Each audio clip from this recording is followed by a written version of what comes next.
narito na naman tayo para sa isang napaka-sweet at nakakakilig na love story nila Kalingap Edu at Ate Viancy. Mo ay aking makilala at kung ano ako'y Para sa pagpapatuloy ng ating love story ay dito na nga mabubunyag ang mga nangyari sa kanilang date sa tabing dagat.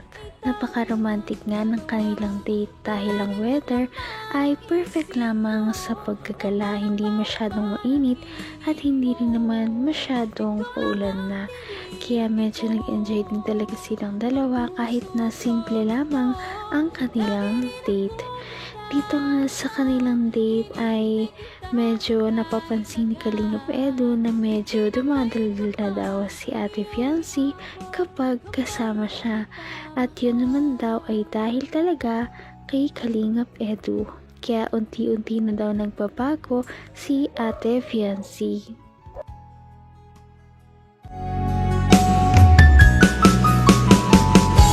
ang nais ko lang. Andun po kami. Pag nandun ka, hindi no. Mas madaldal ka ngayon. Bakit? Bakit mas madaldal ka ngayon? Dahil sa inyo. Anong meron? Anong meron sa akin? Daldal niyo po eh. Mas relax ka sa akin. Mas nakaka-relax ako. Nakaka-relax ako kasama. Mas parang pares tayo ng ng vibe.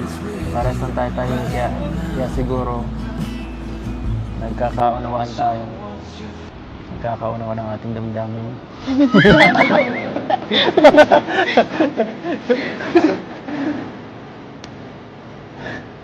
Sira ka naman, oh. Ano ba yan, si?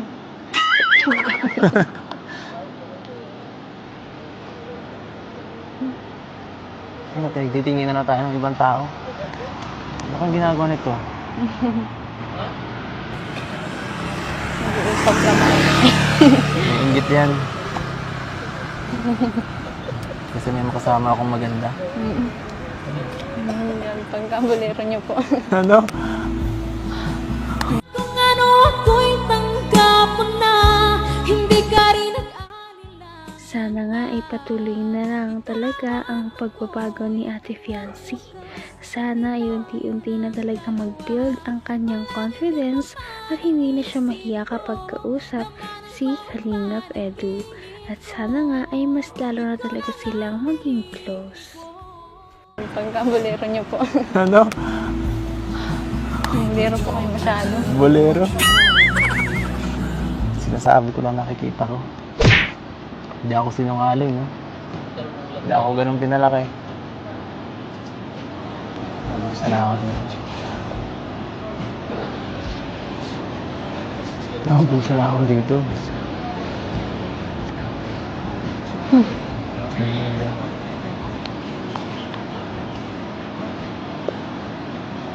Tumingin ka kaya dito.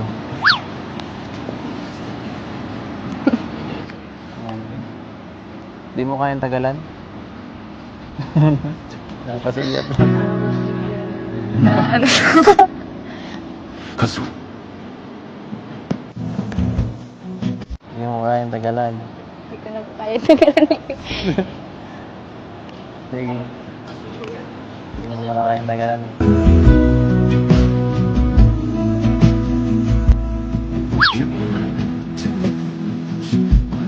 Uy. Pasulyap yun ah. Nasulyap.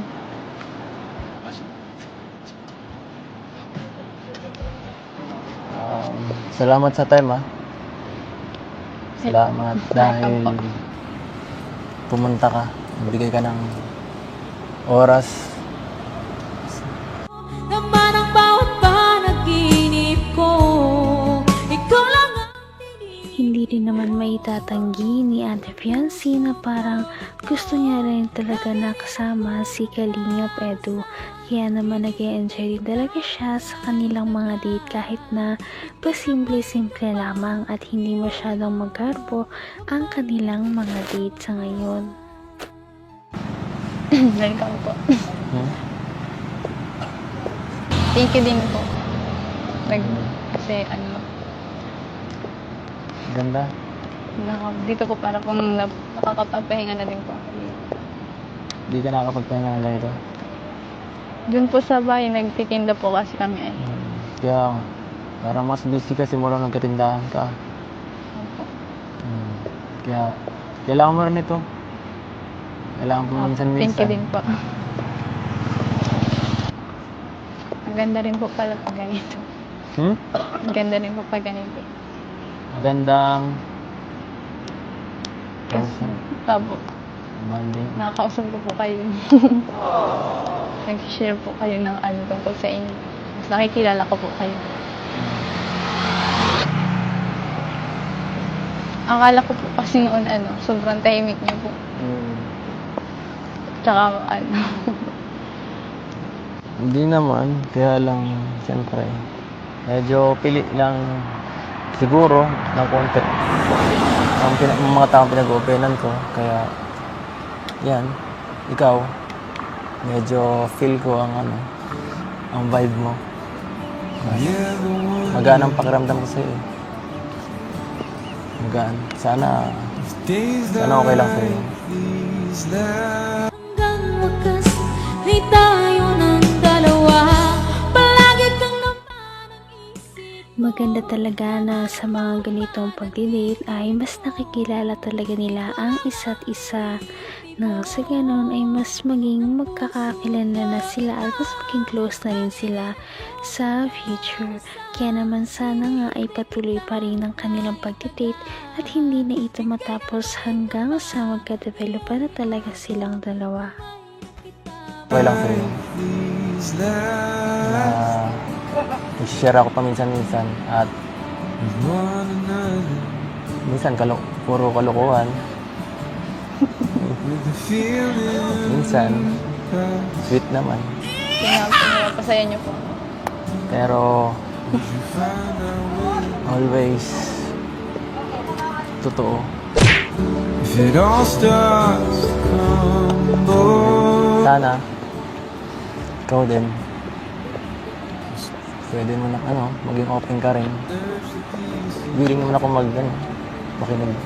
Nandito lang ako.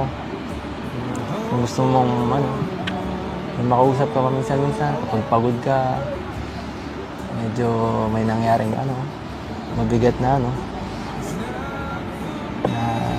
problema or isipin, pwede ka naman tumawag. Gusto mo nga, puntahan pa kita dun . Sa inyo, kahit malayo yun. Malayo po na. Okay lang. Thank you po. Walang, hindi mo na kailangan ipasalamat yun. Kasi, friends naman tayo.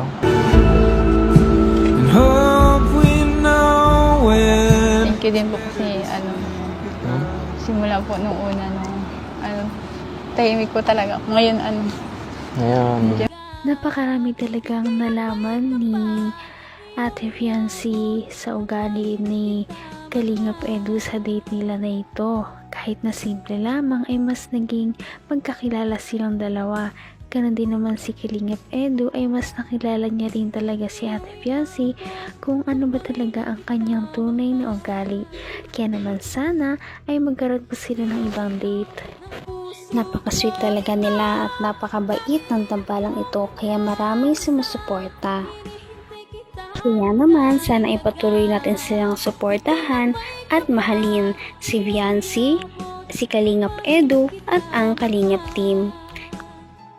Yun lamang at maraming salamat sa panonood. Abangan natin kung magkakatuluyan ba talaga si Kalingap Edu at Fiancé. Hanggang sa muli. Bye! Ngayon'y abot